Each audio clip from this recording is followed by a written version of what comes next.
کیا ثبوت؟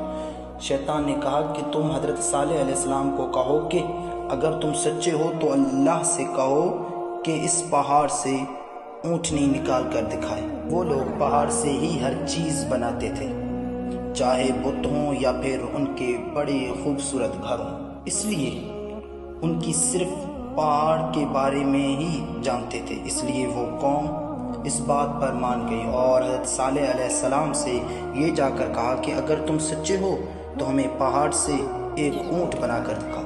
اللہ سے کہو، جا کر اللہ سے کہو کہ اس پہاڑ سے ہمیں ایک اونٹ بنا کر دکھائے اگر تم اللہ کے سچے پیغمبر اور رسول ہو۔ پھر حضرت صالح علیہ السلام نے ان قوم کے سرداروں کو کیا جواب دیا، یہ ہم آپ کو اگلے حصے میں بتائیں گے۔ اگر آپ کو ہمارا یہ کانٹینٹ پسند آیا تو ہمارے چینل کو لائک، کمنٹ، سبسکرائب اور اپنے دوستوں کے ساتھ شیئر ضرور کر دیجیے۔